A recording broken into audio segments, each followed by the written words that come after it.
What's up, everybody? Thank you so much for listening to the podcast. I wanted to put this in the beginning. Of course, we are coming to you live from Gotham Production Studios, which is our home here for X Drinking Buddy. Remember to subscribe on Patreon, patreon.com/Brennan Tassif. You can also follow on social media at X Drinking Buddy on Instagram, Twitter, and follow me at Brennan T Comedy on all social media. Check out BrennanTComedy.com for the upcoming shows. And don't forget to get your X Drinking Buddy merch. I hope you enjoyed the episode. Boom. That's it. Easy peasy. Grab me a beer and grab me a coke. We bout to sit for an hour, bullshit and tell jokes. And please don't mix it up, cause he done sobered up. Brennan T Comedy on your social media feeds. And Brennan Tassif is your ex drinking buddy.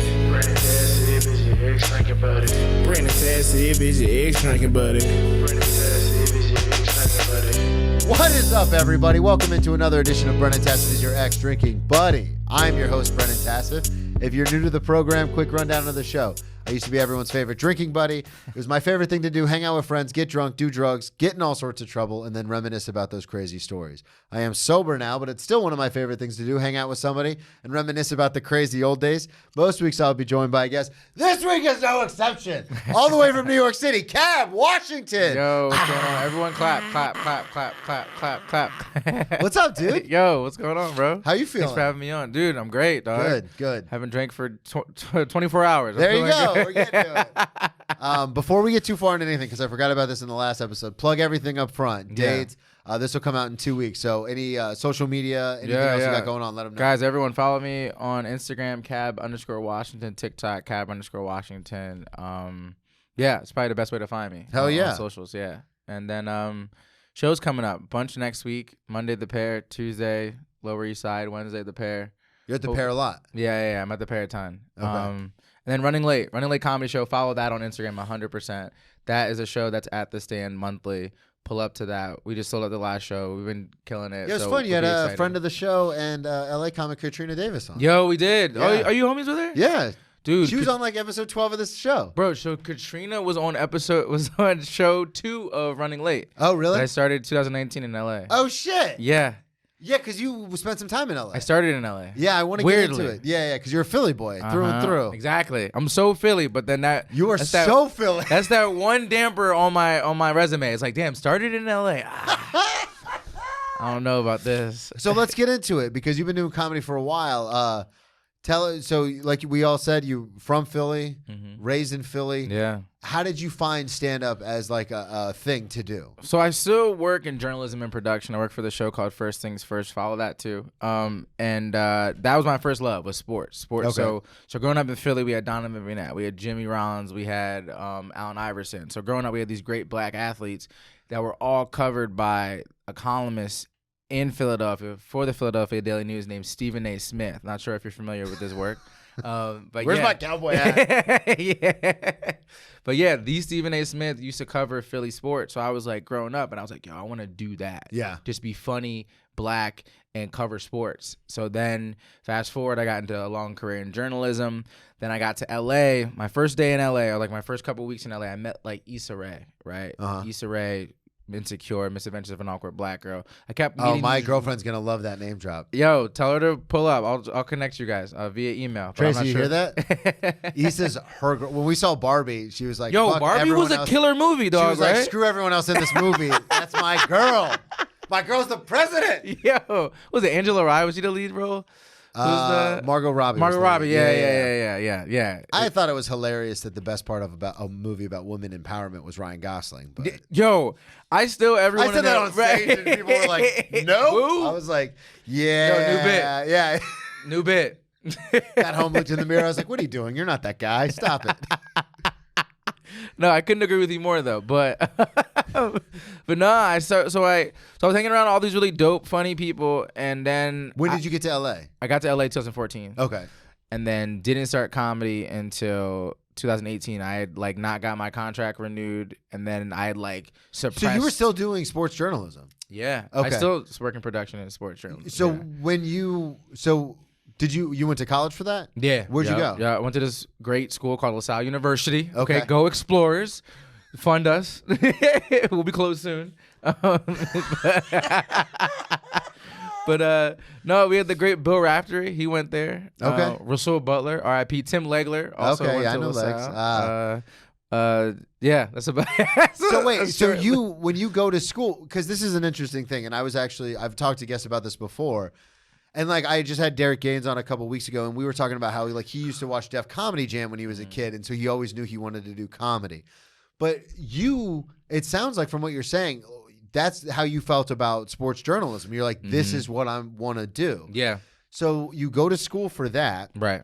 and then when you're in Philly, are you covering? What are you covering? Yeah, What are you working for? I'm interning at NBC Sports Philadelphia. I'm covering some college games. Okay. I'm covering a lot of high school basketball.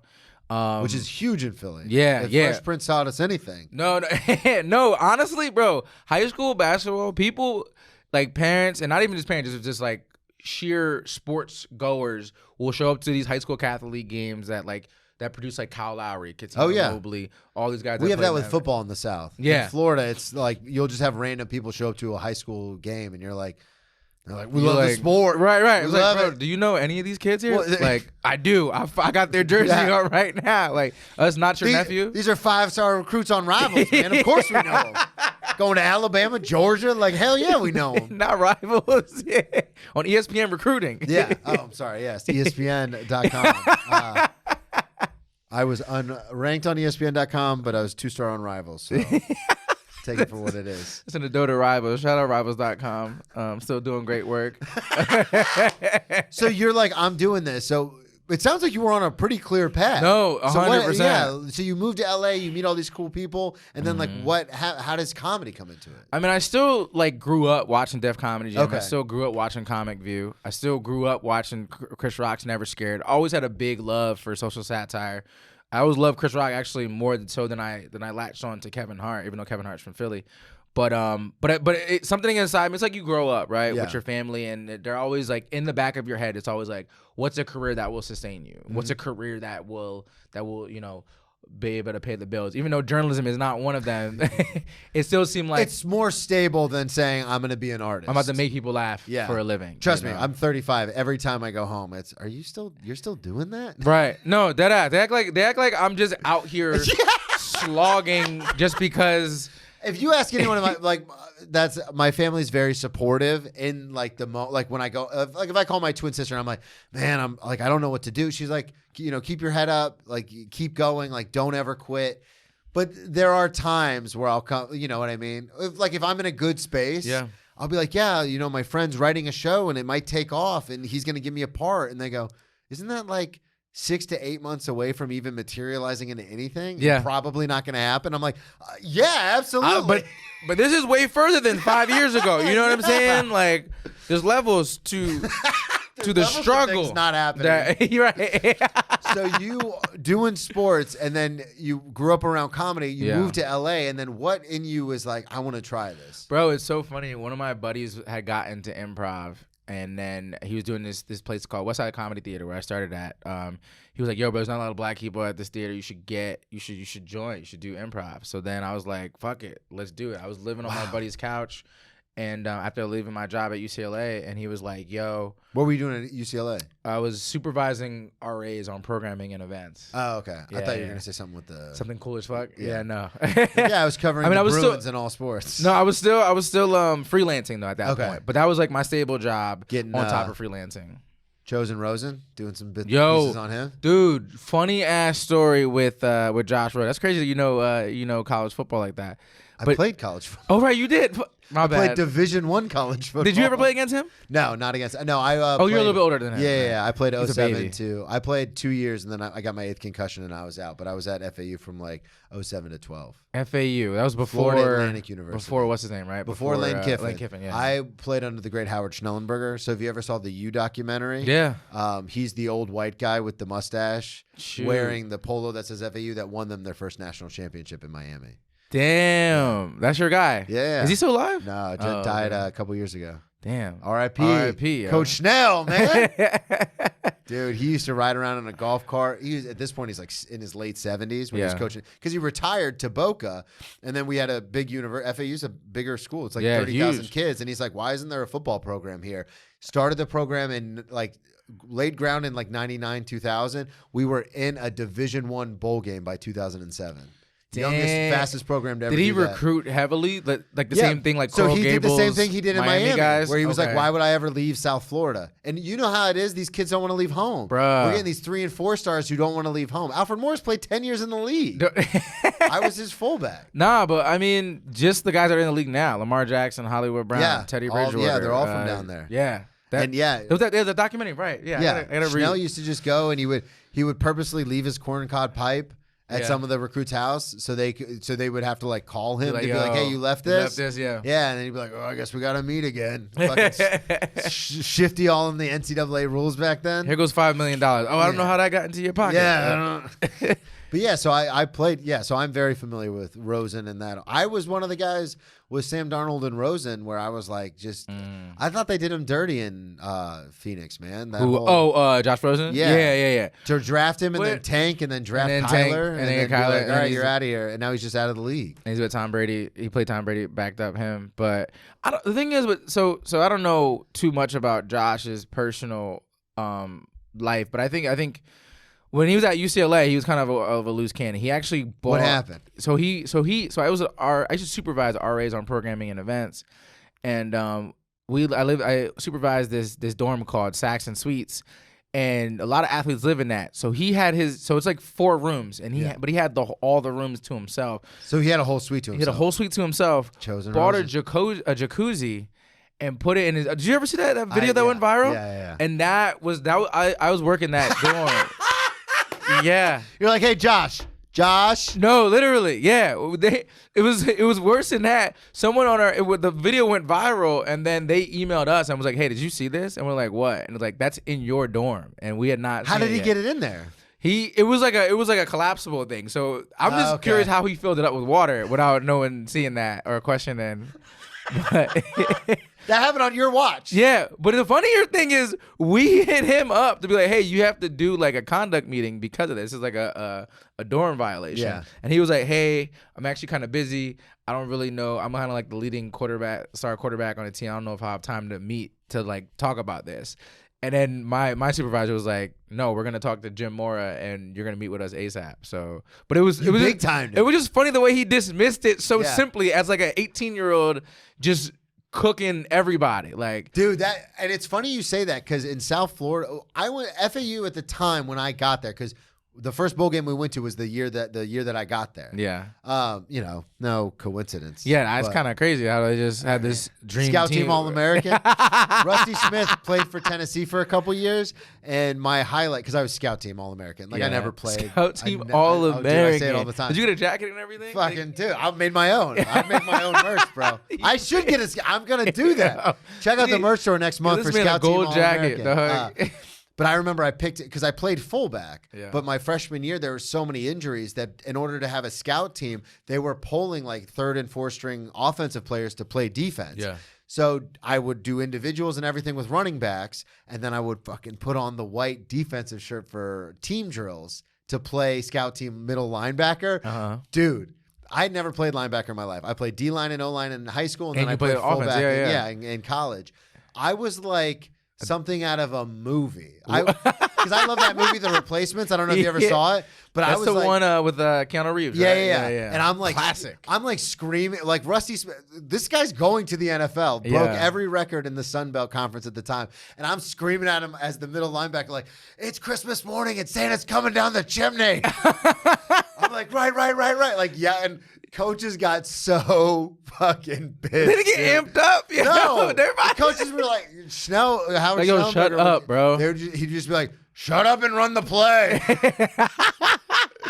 Dude, but I picked him off in practice one time, and I think this goes a lot with Rosen, and what you're describing is you can tell somebody by the way they react to adversity.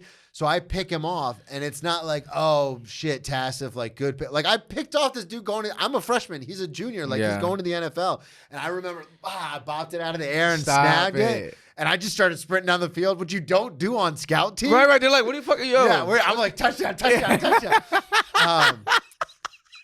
And instead of being like good shit or anything like that, it was like, you ran the wrong coverage. You're supposed to be in cover 2, not cover 3. Oh, so it's a damn. similar thing to where like Josh obviously fizzled out in the league, and it's one of those things where it's like when faced with adversity, instead of manning up and being like, you're right, I fucked up, you basically had to call his dad and be like, hey, Coach Mora, like we need the guy to come in. Yeah. So did you have to deal a lot with that when you were working at UCLA? So that you said it was an athlete's dorm. we used to run into a lot of noise violations, weed, alcohol, but it wasn't like insane. That was probably like the extent of fame that like our building got. Were you able, because you love sports, were you able to like I used to get hang sidelined. out? So I would never hang. I probably should have though. That's what I'm saying. Where you're like, everyone's like, nah, Cap's here, man. Nah, like, Cap, get your ass in there. Yeah. I would get fired in a heartbeat. But yeah, that's the thing. It's like, that's the risk. It's but like, looking back, like 100%, I was hanging out with, like, Lonzo Ball was also there. Yeah. I was in the elevators with Alonzo, just like, I can't ask him for an autograph. That's weird as shit. Be like, yo, man, I hope you great.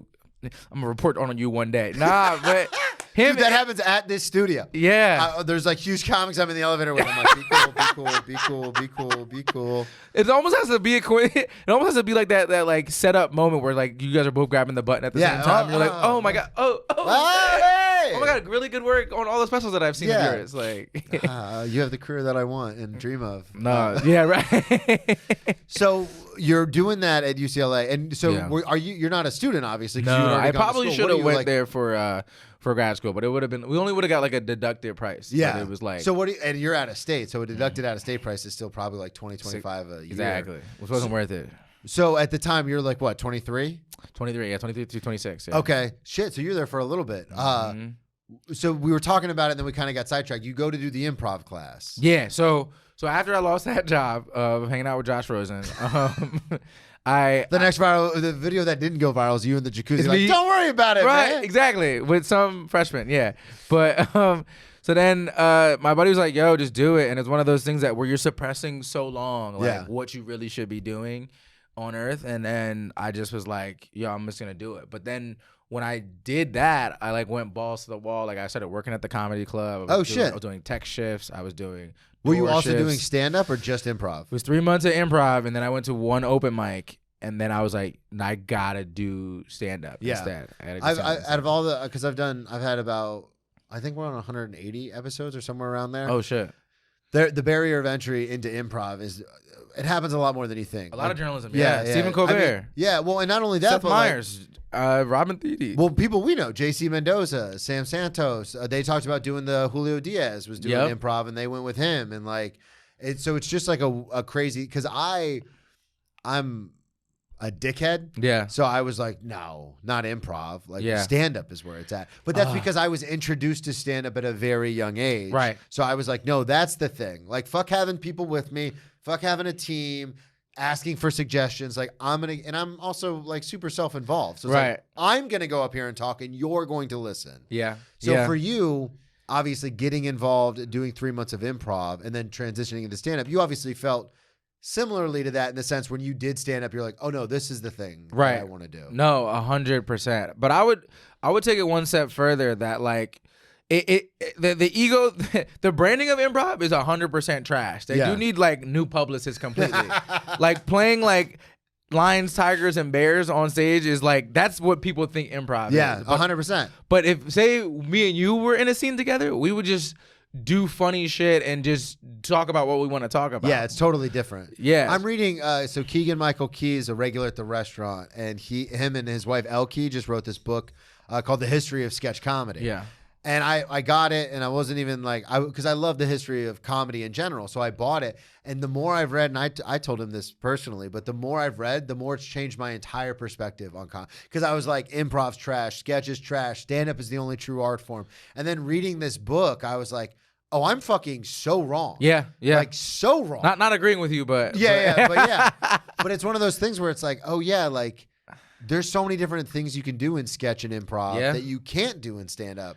Because people have a hard time letting go of reality in stand-up, because especially nowadays, it's a lot more storytelling. 100%. So people have to like be in there. But with improv, you could be like, all right, we're in a coffee shop. You know, this is what's happening, and go. And people are in the scene. Oh, bro, I think if you do have an issue with control in any area of your life, then like as someone like me, like I love to like have all the variables, but like improv forced me to go back to like adult recess. Like just go there, have fun, don't have any script, and just be okay with being uncomfortable.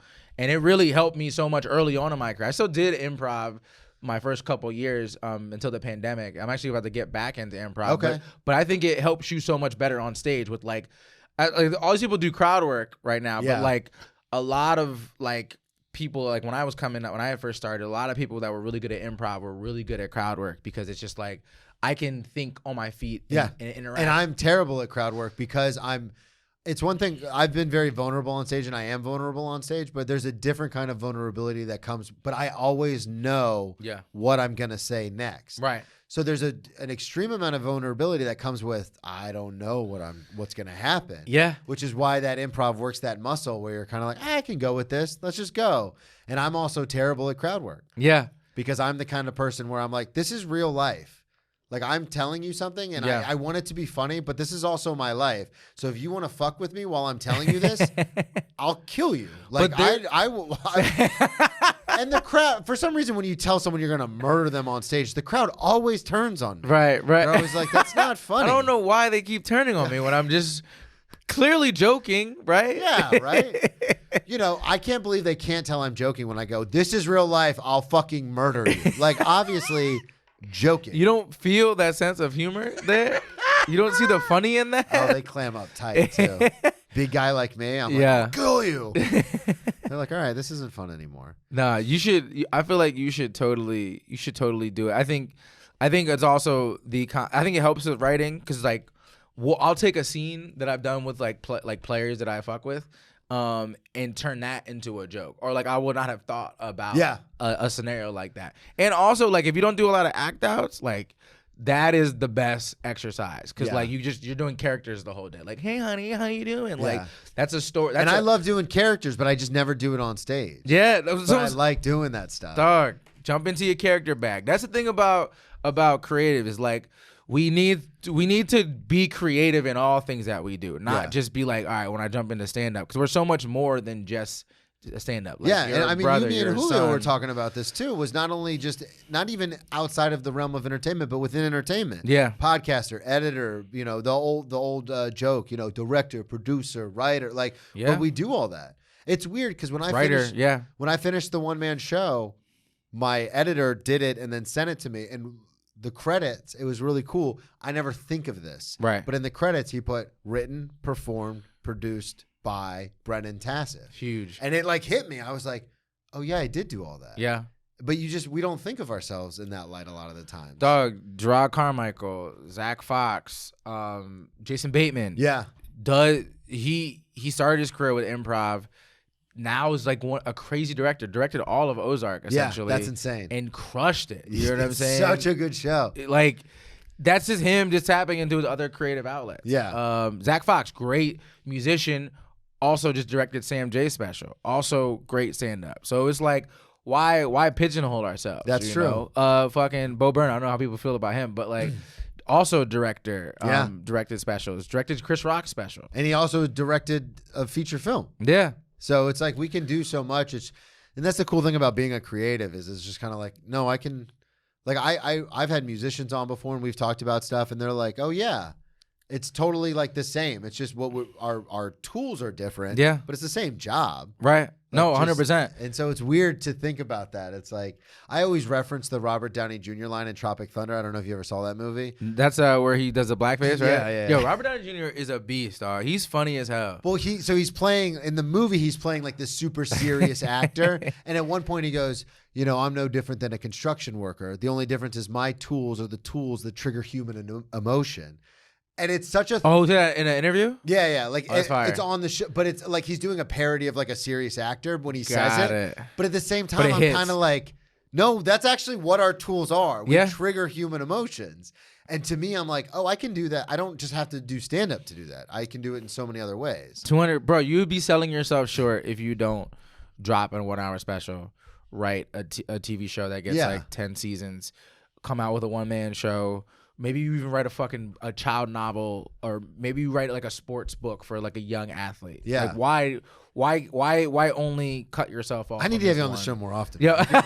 Let's fucking go. No, hey man, that's what I'm saying. Infinite creative, bro. Dude, that's actually a great way to look at it. So you're in LA. I want to get back to you, back on track. You're in LA. Very good. Yeah. UCLA, that job, you stopped doing that job. What happened? You get fired?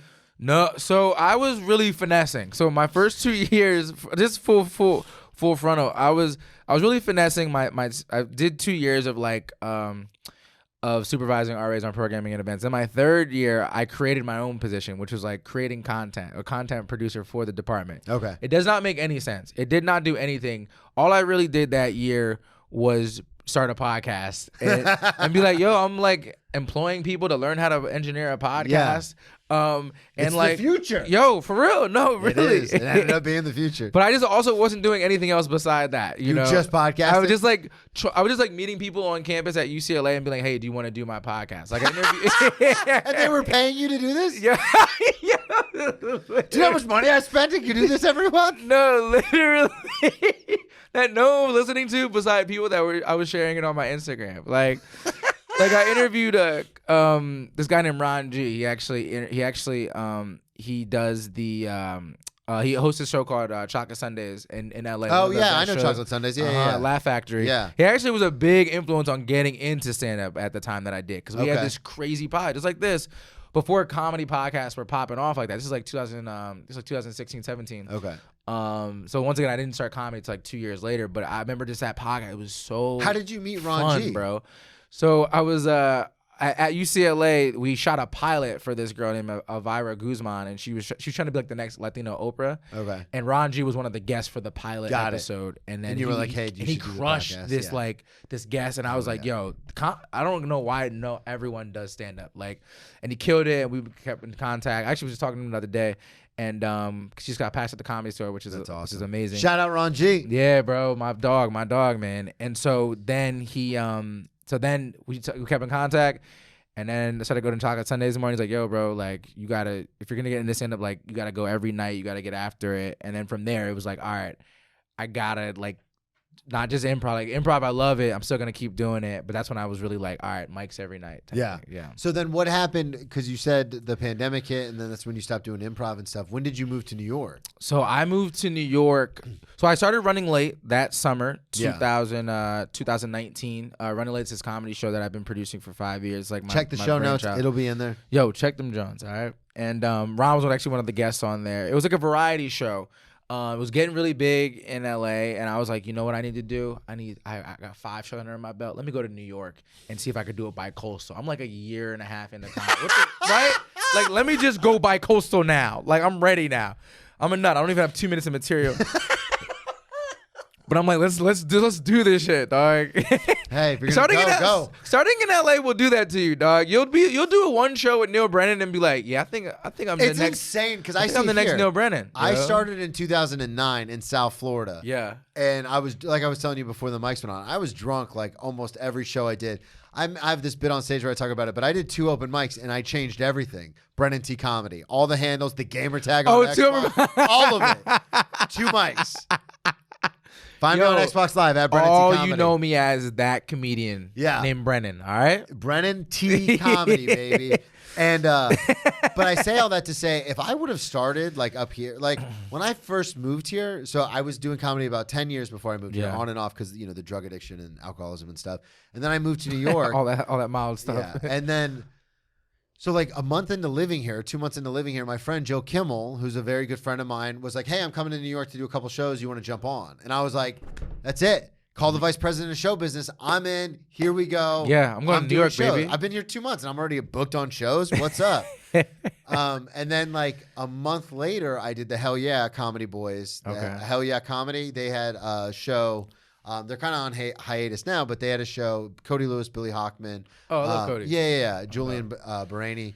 So they had a show that they booked me on, and Ian Laura was on it. Oh, and fire. I love Ian Laura. He is a monster. And I emailed or I DM'd him, and I was like, hey, man, I'm on the show with you next week. I was wondering if you wanted to come on my podcast. Maybe we'll promote the show. Not knowing that shows aren't like that in New York. Like there's a million shows every night. Like you don't promote But I had no idea. Yeah, I just yeah, got yeah. here, and Ian, the sweetheart that he is, was like, all right, yeah, we'll do it. So he came on the podcast, and then I did a show with him, and I was like, to your point, had I started in New York and that happened, I would have been like, oh, I've made it. Right. I'm 6 months in, but I've made it. Yeah.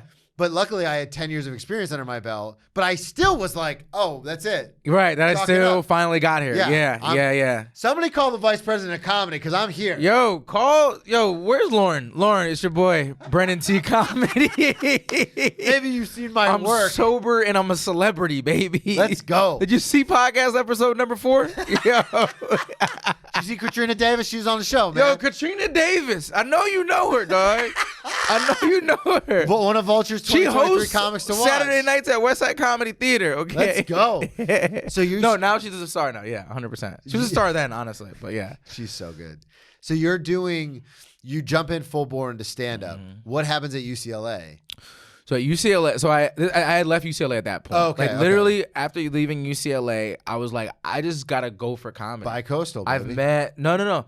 I gotta go for comedy. I was doing Okay. comedy for like a year and a half. What job are you working at Improv this point? sketch. Are you At that doing- point, I'm freelance journalism. That's what I thought. Okay. At this point, I'm like, let me just do everything that I said I was gonna do when I got to LA. Yeah. This like losing that job. My boss, Bert Harris at the time, he played at USC, real big basketball player, really big influence in my life. He did not renew my contract, knowing that I would have probably stuck around and like taken time off from like really going after what I pursued. But him not renewing my contract was like the biggest gift, because then after that, I got into really freelancing hard body. I was covering sports. I was covering hard news. I started doing comedy. I was living on my buddy's couch. From freelance, I got into a full-time job at Fox Sports. Oh, shit. And then I was also... Damn, that's a big job. Dog, that's what I'm saying. Like, it was like God in a nutshell. Like, just that he was like, yo... Because I just had put it off. I had done 3 years of just fucking around at UCLA. Essentially, literally fucking around. Like, like a lot of people go there and they hit the ground running. They eat it and they like freelance or whatever. But I had that cushy job at that great school. Survival will push people to do things they never thought they were capable of. Literally, bro. Literally. Like and I just know this from obviously my past, but it's one of those weird things where it's like, figure it out. Like we don't understand as a humanity that we rise to the occasion. Yeah, it's like 100%. And like we have this notion that like, oh man, I'll fall back. It's like no. You are like an animal, like a mammal, like any other. Yeah. If there's a crazy adverse situation, you're gonna rise to it. Yeah. That's survival tactic. Well, and this is the example I use all the time, and it's kind of there's two. So when I woke up in the hospital on after my 30th birthday, and the doctor's like, you should be dead right now. Work, obviously, I hadn't shown up for 2 days. I was fired. Yeah. So I was coming out of an alcohol event where I almost died. I had no job. I had just gotten my own apartment with no roommates. First time ever. That's huge, bro. I had enough in savings to pay rent because my birthday's at the end of May. I had enough in savings to pay rent for June, but that was it. But it's that thing where it's like, let's fucking go. You're like, oh, what am I gonna move back to Florida? Yeah, Fuck no. Well, and that's the thing. Like, I was my family, because I was in Florida at the time, and my family was like, "Oh, are you gonna have to move back in with us? Like, break your lease, blah blah blah." And I have an old high school coach, Coach Zito, and I say it all the time. He has this one line that he used to always say, which is, "Find whatever you gotta find, bro. Find whatever you gotta find, and let's go." Go through those business cards. That Dude. random dude who hit you up, who told me hit him up 2 years ago. And that's when I made the transition, because at the time I was working at a breakfast place. That's the place that fired me, like just a regular old breakfast spot. And I went in because I had worked at Outback for years before that. And that was what pushed me, because I was like, if I get another job in a restaurant, it's going to be the best high-end restaurant possible. Yeah. Thinking that wouldn't happen. And I ended up working at the Morton's in the Hyatt in Jacksonville, Right. which is like what introduced me to like this prime steakhouse world, which is what pays my bills now in New York. But it was because like when shit happens, it's like fight or flight. But it's like, people are like, you're shocked at what people can endure. No, So you're freelancing on a couch, but you're like, no, I'm in LA. Like, I'm freelancing on a doing couch, this. taking sketch class, stand-up class, and improv class while like on this couch, paying $200 for rent. And my buddy's just like, what is it in your... And I'm not going to lie, bro. To this day, I think that was like the happiest time of my life. Yeah. Because it was something that was new. Always is. That was fresh. You know what I'm saying? Yeah. Like that I'm doing every day exactly what the fuck I want to do. I probably slept with more girls than I ever had. Like on the couch, baby. On the couch, bro. Or on their place, Like I was just like so fresh-minded, Yeah. And so it was a great, exciting time in my life. I tore my Achilles in 2018 playing basketball, but I was working like 4 restaurant jobs. I was also freelancing. But I think at that point I had like burnt my body out. Yeah. But then I think that was another moment which God pivoted me and said, hey, rest right now. And then at that point I had taken a rest from all comedy, all side jobs that I really didn't need that much. And that's when I just was writing a lot. So that's when in 2019, that winter is when I was just like, all right, these are how you're going to plan it out. Like instead of just going to mics, start going to shows, start building relationships, start thinking about your show. So that's when I started running late. And then the end of 2019, that's when I was like, yo, I'm moving to New York. It's going down. Bi-Coastal, baby. 1 year into comedy. The best show in America. Then I get Here we go. Here we go. January, New York, 2020. Let's fuck a pandemic. And then the pandemic hit. And then that's when. Were you stuck in LA for the pandemic? No, I was here. Yeah. Yeah. So, because you said bi-coastal, were you still renting that $200 couch? No. At that point, I had left my buddy's place. I had gotten. So you're just one coastal. Yeah, I'm one. You're not bi-coastal. No, but the goal was in January 2020 to be bi-coastal. But then I just don't think Then you were. But then. So I was staying at my buddy's. I was living with my roommate, and I was like, I'm gonna be in New York for 6 months. And I'm still gonna fly back from my show, and I flew back from my show in LA, and I just started producing it in New York. That's got to be a cool feeling though, flying back from New York to LA, being like, I am doing it. This is Literally, like I'm going out to LA for my show. Exactly. For that 1 week, doing other shows and stuff. Because we always think about things in these grand scheme kind of aspects where it's like, oh yeah, it was fun, but then this happened or that happened. But like, go back and really think about that moment, sitting on the plane, being like, I live in New York, but I'm flying back to LA for my fucking show. Dude, that's so crazy to think about. I never really I haven't thought about that until now. Because honestly. What happens is, as Hannibal Buress says, time is time. Like time moves on, and then all of a sudden you're just like, oh yeah, that was a cool thing, but like it's over now. But that's why, like, at my apartment, because I always forget about the cool shit that I've done. Yeah. I have, like, the cover art for all 3 of the podcasts that I do. I have the poster for my one-man show. I have that hanging on my wall because so often I can forget, like, oh, yeah, I've done this. Yeah. Like, it's like, yeah, I've done some cool shit. So I have to remind, because I'm so pessimistic, I have to remind myself. You have to see it in You were in bi-coastal. Yeah. Dude, you did it. No, I was doing it, bro. And I was like, yo, I'm coming back. For 6 months, I'm gonna be right back in LA. I'm gonna get sharp in 6 months in New York. I'm gonna be the best comic. And then the pandemic hit. But then the pandemic sucked. But I also got this great job that I have now, working on the show First Things First. Yeah. In the New York office, being closer to home. But when the pandemic hit, it did like throw a wrench in my plan of being like fully bi-coastal and fully like. California didn't exist anymore. Yeah, exactly. It was just gone. Yeah. They shut everything down now. No, I remember I went back, I think fall. Yeah, I didn't go back. I went back fall of 2020 and they had no infrastructure. They barely had like outdoor shows and stuff like that. Well, it was because I started this podcast during the pandemic. That's when I was like, same thing you're talking about, where it's like, shit or get off the pot, dude. Like, if you're going to do the show, do the fucking show. Mm-hmm. So I started the podcast then.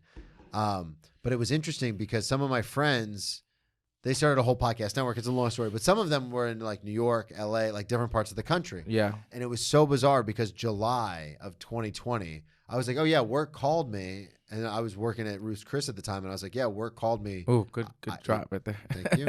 I was like, I have to be back at work. Yeah.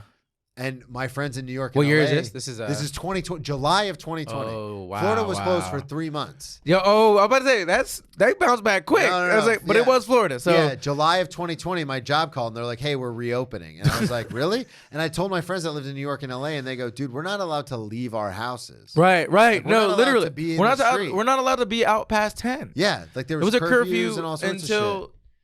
Midnight, and all through 2020. I got COVID in December of 2020. At a show in Richmond, Georgia, not Florida, Georgia.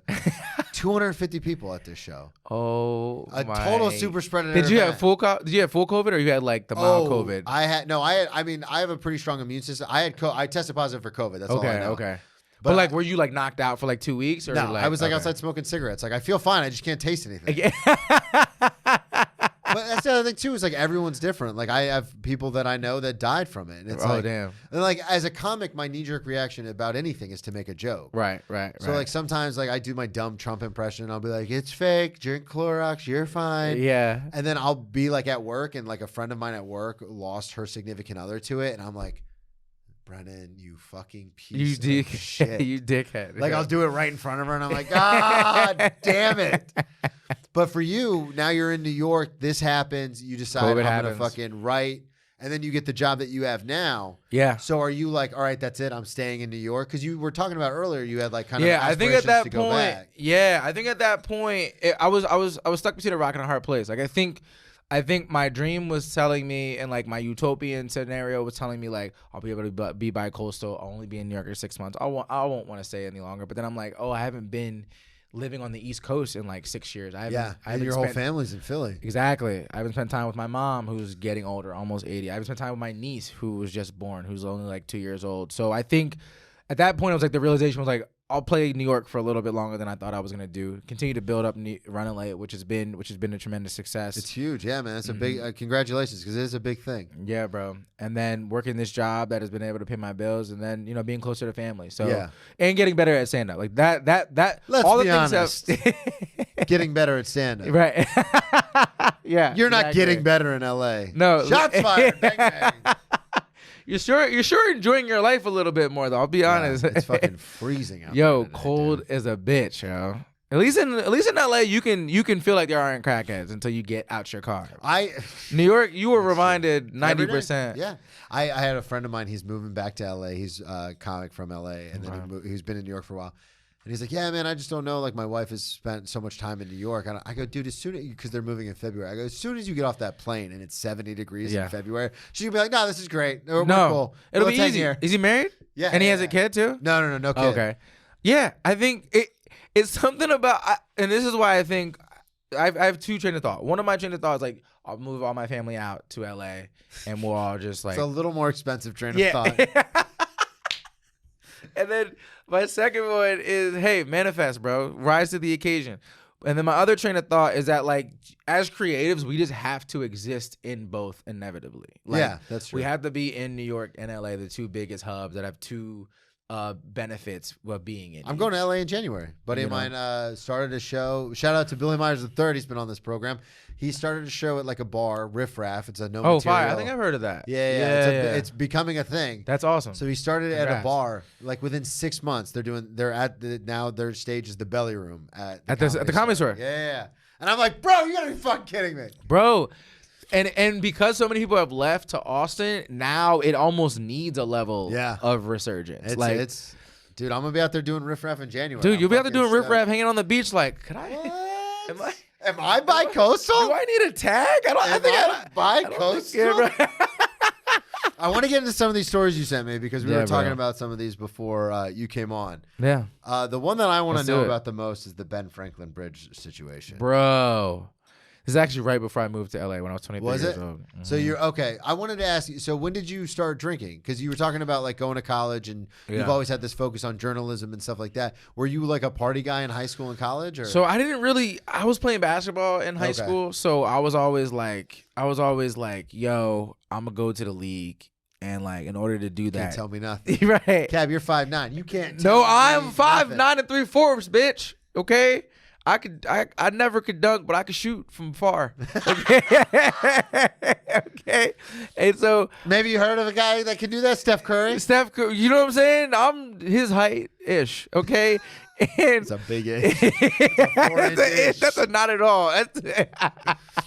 So I was like, yo, I'm gonna play ball in college, but then senior year hits, and the reality hits. Like, and when you see all the people you played against in high school get McDonald's All-Americans, and they get these college recruits, and you're just like, oh, maybe I'm gonna just be a reporter. And so, dude, it happened to me. I'm in high school. I'm like looking around, like, oh, maybe I'm not. I'd get all those like basic letters from like D2, D3. And I had a couple offers from like smaller D2 schools or D3 schools, but I was like I had a high school teammate that went to Clemson, another one that went to Coastal Carolina, and I was like, oh, maybe I'm not getting that call. Maybe that one's not. They've been recruiting him since he was in 8th grade. Oh, okay. So I'm just a couple years behind. So wait, they'll call you if they're interested. Set up like a meeting. They'll set up a meeting. Oh. Okay, you don't just Dad, apply. have you checked the voicemail? Right, yo, Dad, did Bobby Huggins or what's the coach? Did Bobby Bowden call? Yeah. Florida State? Somebody check the voicemail. Somebody. Yeah, I never got that call either. Yeah, no, I was waiting for it. I was. But no, So it never came. Playing high school sports, though, because this is something that I experienced. I didn't have a lot of friends in high school. That's well documented on this show. But for the most part, the stereotypical idea is that if you play high school sports, you're kind of popular and you would go to parties and stuff. I was more that in college because when I got to college, I was like, I'm going to change my life. I'm going to be like the cool kid. Were you not cool in high school? Not at all. Okay, dude, for sure. I got all these scars for a reason. Oh, man. I was fucking depressed and anxious, and I'd hurt myself all the time. But when I got to college, I was like, I'm not going to, because I got bullied a lot too. I didn't have my growth spurt till I was a senior. No way. So I was like in high school. Yeah, I was like 5'8", like 210 pounds, like just getting bullied the shit out of. Just a chubster. And then when I was a senior, I was 6'1", 220. Bro. Like 225 for like 20. Oh my God, you had a chip on your shoulder. Dude. And then I got to college and I was like, no one will ever fuck with me again. You had that revenge bod, bro. But to your point, like you have so much going on with athletics and school, you can't like party all the time. Right. But I also like the notion of alcohol for me was like, it was something for people who are probably not going to go down a positive path. Because like growing up, my dad died when I was young, a lot of drugs there. My mom was not around a lot. She used to leave, hang out with her boyfriend and stuff, but still provided for me financially. So in my mind, I was like, if I'm drinking, if I'm partying, then I'm like gonna disappoint her. I'm not gonna be a good boy, which is like a lot of people have that internal like issue sometimes. Oh yeah, it's. I mean, even when I was off the rails after college football and everything, I was like, because I even say this in the one man show when the last lucid memory I have from my last drunk is looking in the mirror just by myself, like out of control drunk and thinking you're going to die alone and scared and drunk. And that's exactly what you deserve. That whole idea of like, you're fucking failed. You failed. Right. You have failed. Right. And this was someone who drank every day. And every time I drank, I was like, you fucking piece of shit. Yeah. So I understand that mindset. No. And especially in when it comes to like psychodynamics, like that relationship with your family and how it plays into your relationship with other things in your life. Oh yeah. So when it came to alcohol, that was the connotation it had until I just like got old enough. I was senior and like I didn't overthink it too much. A bunch of my buddies who I respected were like, yo, just come to a keg. And then from there, high school, senior year. After basketball season, I started drinking, but not like a lot. But it wasn't until college where I was really sail, baby. I think it's time to just go ham. I think that's the only sport we can play is alcoholic sports. I think that's. What the fuck? Beer pong. Do you know what kind of shot I got? Bro, that shit is wet from deep, okay? I don't know if you heard the podcast a little earlier, but I can shoot it. That shit is wet, bro. Yo, I can shoot it left-handed too. I'm ambidextrous, yo. I don't even need to put the ball on the ground. That shit is wet. Yeah. Did you guys play the rules on beer pong, like the bounce and the rollback and all that? Yeah, 100%. Dude, blacked out for most. Once we got. Here's the thing: you would drink so much in the pregame. By the time the games, the beer pong came out, you're already blacked out. Like I'm this gonna first blow couple your years. mind. I hated beer. Yeah. I don't drink anymore, but I hated beer. Yeah. I used to put rum in my side cups. Bro, Bro, what? let's fucking go. The stakes are raised. Yo, you played the sport better than anybody else did. Dude, I mean, like I said, Scout Team All-American, baby. Here we go. So I wanted to ask, so you start partying in college. So I started partying in college. And I also had a bunch of friends who were alcoholics at that point. My brother was older than me, and he didn't drink a lot, so he gave me his ID when he was 18. Or sorry, when he was 21. Yeah. But I was 18. So I was hanging out with all of his buddies. Do you and your brother look enough alike where you got like twins? Okay. Yep. All right, cool. Yeah. It's one of those things where I would be on campus and they'd be like, yo, I just saw you just walk into that building over there. How did you? It's like, oh, that was my brother. See, my sisters, I think they tried that, but my older sister's like 5'9". Well, you tried to get your sister? Well, no. I'm saying because I have a twin sister and an older sister. Oh, okay, got it. I think my twin sister tried to get my older sister's ID, and my older sister's like 5'9", 5'10". My twin's 4'11". Oh, yeah, no way. And my older sister's like very, like, me and my twin sister foot, were always kind of, we were always a little like chubbier, a little thicker, and my older sister was always very skinny. I was like, Hannah, there's no way this is gonna work. Right. And of course it works. Like, people don't even pay attention. No, I don't think anyone's that scrutinizing the height. Like, you just look, I as someone who works in the restaurant industry, you just look at the date. Oh, That's all I really look at. Got it. Because even if it's fake, I'm not the cops. What am I going to say? It's fake. And Right. then you pull your phone out and go, they won't serve me. They won't serve me. whatever. I'm like, it's fine. I don't give a Right. shit. Yeah. Dude, the camera phone era would have destroyed you. Daytona Beach, spring break, when I was working at the Outback, Yeah. down right next to the beach, I didn't card a single fucking person. Come get me. I'm at 251 West 39th Street, 251 bro. West 24th. I will go back there and make sure I everyone didn't has a card good any. time. I was like, we're having a good time. Right, everyone look lit. This 14-year-old, this little kid named Spike, this is his first drink. I'm happy to support him. I'm happy to Spike. You come on the podcast now. You're a little older. Spike, yo. So how did the Ben Franklin Ben Bridge Franklin thing Bridge happen? is Philly has the most drinking days of the year. If you haven't heard, we'll have second Sunday in September drinking day where everyone's out on the street drinking. So it's one of those classic. Oh, so it's days. like a city thing. No. Philly has as soon as the weather breaks, bro. You are even when the weather is cold as shit. Like it doesn't matter. It would just be a random thing. It would be like between Aaron Express, St. Patty's Day, fucking. We have a day where we drink on New Year's Eve, and then we have the Mummers Day parade. So the day of New Year's, January 1, is a bigger drinking day than New Year's. Hell yeah. It's Love it. like that's Philly, dog. If I fall off the wagon, I'm moving to Philly. Yo. I hope I had no influence in that. I hope you blame it on Derek Gaines, yo. He's from Philly. I know. We talked about it. But so I was at one of those experiences, like so my buddy worked at the bar, so we're just one of those all day drinking things. We're just everything's free. Yeah. As soon as you're drunk, done the first beer, you're getting another one. You're getting another one. You're getting another one. Another round. If anyone asks for a round, you're just getting another round. Anyone that just joins. If any one person goes, round. hey, I'm gonna get another one. Everyone's getting another. Everyone's one. getting another one. Just Yeah. because, like, you Fuck know, yeah. Yeah. When those tables come in the restaurant, I'm like, let's go. You're like, what's another round? You're like, let me pay my rent tonight. Yeah, with we're that. fucking doing it. So- plus, I just like to be involved. Like, I don't drink, but I like to be like, yeah, man, Yeah. let's do it. Everyone's amped up, ready. No, it is. That's one thing that'll be hard to leave alcohol completely because of that. Because of the You can still camaraderie do out it. there. Yeah. I mean, not as far as drink. Like Dan Lamore says it all the time. He goes, for someone who doesn't drink, you really love other people drinking. I'm like, yeah, let's go, dude. I love Dan just observing you how much fun you're having. Dude. I'm like, shots? You guys want to do shots? I'm not doing it, but you guys want to do shots? They're like, what are you Let's doing? make some bad decisions. Matter of fact, this round is on me. I'll take a I Diet have Coke. done that. I have bought in rounds, and I don't drink. I keep getting us off track. This is fun. This is like an improv right now. Yo, this is funny as shit.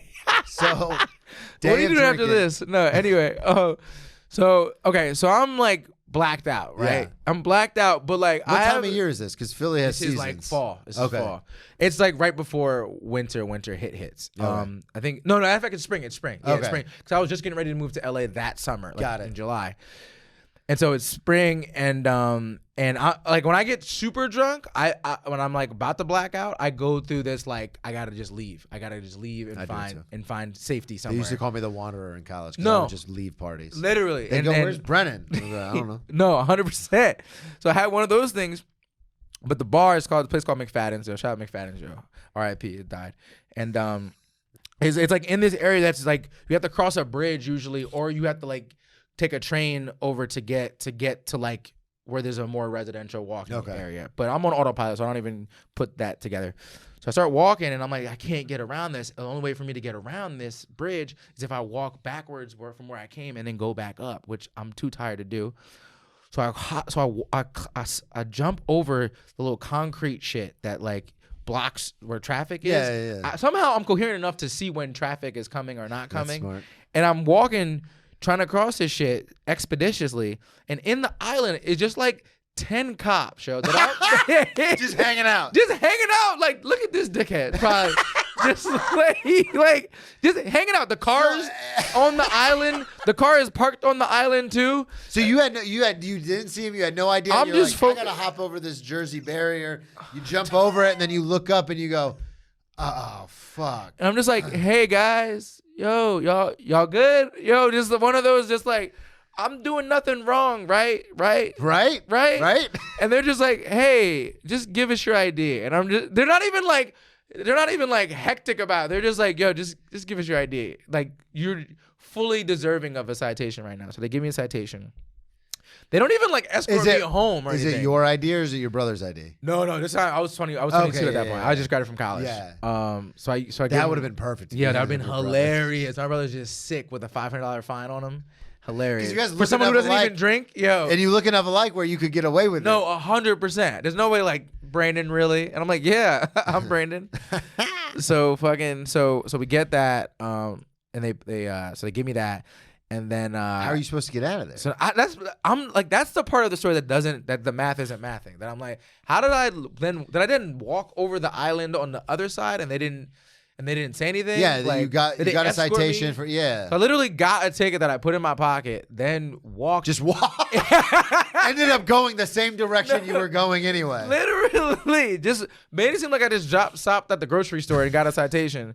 And then I remember walking home and then going to the Chinese store, ordering beef and broccoli, and eating the beef and broccoli with my hand. Just eating it fully, but blacked out though. Like I remember just being like if I were to like replicate it, the feeling it's like if you were to close your eyes on the train and open them up like every 10 minutes. Brownout, yeah. In and out. That's exactly what was happening. And so then I have so many nights. I sold a car one time in a brownout. Bro, but how at some point are you not like, yo, this is kind of crazy that this all just transpired? Like, because you're so fixed on. I went to the club.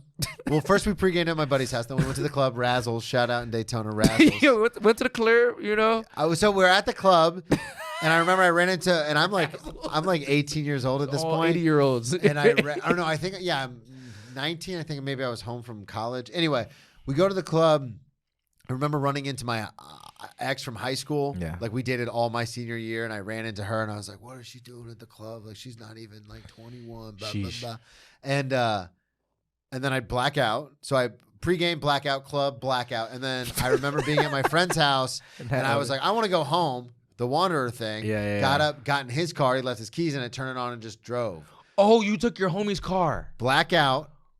Wake up. Cop knocking on the window. Oh. It was my high school teammate. What? Who became a cop. And he goes, what the fuck are you doing, dude? Get the fuck. The car ran out of gas while I was mid-blackout driving. We don't condone drinking and driving on this program. I say it every week. But I was blacked out, and I woke up to the car being pulled over on the side of the road. Luckily, I like pulled over and parked it, and I guess I just fell asleep. Wait, how did you park a car that... I was driving down like your a residential road. Your conscience was like, yo, we ran out of gas. Well, I was driving down a residential road, and I guess it started because if a car runs out of gas fully, and I've been broke a lot in my life, so I know this, it'll start to shake. So I guess it started to shake, and I just pulled off, and it just died. So a cop knocks on the window, and I open my eyes, the big bright light shining, and I'm like, I'm fucked. I'm totally I stole this car. It's a wrap. Yeah. And I'm hammered. And I rolled down the window. It was my high school teammate. That is legendary. And he goes, what the fuck are you doing? What? And I was like, how many years ago had you been out of high school? So I remember, now it's coming to me. This happened going into my sophomore year. So it had only been like 3 years since I had played with him in high school. Okay, got it. So he literally I rolled down the window and he goes, Tassif? And I looked and Schwartzy? But yeah, and he drove me home. So legendary. Cops can be cool sometimes. Yo, your cop was lit. My cop saw me in court a couple months later. So what happened? So we got to court a couple months later. And, what happened with the beef and broccoli? You just ate it? I ate the shit out of that. And I just remember my hand being wet as shit. And I just remember just like... Wake up at home and you're like, just like, why? But me just fucking up this beef and broccoli. Like, there's no way I could have waited till I got home to eat this. Like, when you're that drunk and you're just like, I just need fuel. The drunchies, baby. Yo, the drunchies. Drunchies. Gotta get that merch printed, bro. Dude. And then I get home. I don't even remember what I did the next day. I think I was at my brother's house and he just was like, and I think it was like, I don't think anyone knows. Yeah. I didn't talk to anyone and anyone was like, yo, where'd you go last night? Oh, really? Okay. I think everyone just put it together. Like, but no one knows that I walked over a bridge. That you got in trouble. So when I get the citation, and I go to court, and the cop, I remember the cop's face. I do remember the cop's face, and the cop was there, and he gives this very vivid account of what happened. And I was just like, I don't think this happened at all. No. 100%. I don't think any of this happened at all. But he's like, yeah, because like they give the testimony. The cop's like, why are you coming to court today? And he's like, yeah, he's right there. That you point at him, and then he was intoxicated while crossing a bridge that almost led to a 3-car collision. And I was like, I don't 100% at all think that's true. There's no way. So I thought he was bullshitting, but that could have also happened because I did enter a bridge. But also, I'm like, if you saw that, at no point did you want to escort me to the other side of the bridge. That's true too. Or escort me home. Like if you see that that I'm intoxicated. Well, sometimes they play it up too. I've seen plenty of body cam footage of myself. Yeah. Which is, you want to talk about embarrassing? Just legendary body cam footage. But it's because like everyone's like, oh yeah, when we were kids, we had the camcorder and we would record ourselves, and it was so silly and stupid. Imagine that on 10, drunk, and the cops like, I'm like, I didn't do that, Your Honor. There's no way I did that. And then they're like, play. Like, yeah. I'm sorry, what? I'm sorry, you what? That's you, right? You're like, that is my shirt. That is. It's like, I mean, I should have written this forever ago because Progressive is now turning into those challenge commercials that they have for their insurance company where she's like, I never said that. And then like the civilian will just throw the red challenge flag. And I'm like, that was me in court. Hilarious. Yeah. That's a funny sketch. Yeah. It's a hilarious commercial, but I was like, fuck. Because like, I would be sitting with it because I was pre-law, so I would never hire an attorney. I was like, I know what I'm doing. Stop it! I swear to God. So I would be with the public defender. And you gotta write that down too, bro. They were like, well, the public defender would be like, all right, this, and I go, listen, I know what's happening here. We'll do the fine and we'll call it a day. The public defender's like, no, Mr. Tessif, I don't think you understand. I'm like, I don't think you understand. And then they'd be like, all right, and then they play the footage, and it's just me like screaming at the cop, like, fuck you, I know my rights. Don't fucking arrest me, blah, blah, blah. Like, I've been tased, maced, dude. I've had guns pulled on me from, like, I've gotten the shit kicked out of me by cops before. What? Because I was just like, but you watch the video back and you're like, fuck. Yeah. Like, you're sitting in front of the judge like, no way, Your Honor. Look at me. I'm an upstanding citizen of society. Then they play the video in court and you're like, God damn it. Like, no, you got me. But kidding. Right. Brennan T. Comedy. Did I mention that? Pre-law. Don't worry. I didn't finish the degree yet. All right, guys. I'm working on it. Can't wait. Dude, so you ended up having to pay $500? Yeah. I paid $500. Maybe it was $700. It was between $500. That's expensive. I remember for it was. crossing a bridge. I remember I had just like got paid something. I was working that summer, and I was a basketball camp. So I think I spent like all my money on that. I do that all the time where it's like, no, as long as something bad happens on a Wednesday and I get paid on Thursday, we're golden. Right. I'm like, oh, it's only if something bad happens on a Saturday, I'm fucked fucked because I don't get paid till Thursday. Dude, this was fun. You have to come back on because we only got to one of the stories you sent. Nah, it's all good, bro. I love talking. This to you, is man. fun, man. Plug everything one more time. Yeah, the whole thing. Follow me, guys. Follow him first off. Keep watching his pod. Does the Lord's work here. But Cab _Washington. Follow me on Instagram. Follow also my Running Late account, the show that tours around the country, Running Late Comedy Show. And follow me on TikTok at Cab Washington. Cab _Washington. Yeah, Cab _Washington. Beautiful. Yeah. Mm-hmm. Thank you everybody so much for listening at Brennan T Comedy on all social media, BrennanTComedy.com. One man show goes wide in January. Finally, taking it off Patreon because only one person got it. Dude, I went on big podcasts to promote it too. Not like huge podcasts, but like some of our more well-known friends. I went on their shows. What what name that rhymed with Kogan? No. But still, I was pissed because I was like, oh, nobody. Anyway, that'll come wide in January. I think this is gonna be it. This is the plug right here. Yeah, this is the plug. We'll just cut this. Matter of fact, send it to me, bro. I'll buy it. No, I'm gonna send you the free one, and you can watch it and be like, "This guy's a fucking insane person." We'll talk to y'all next week. Boom, bro.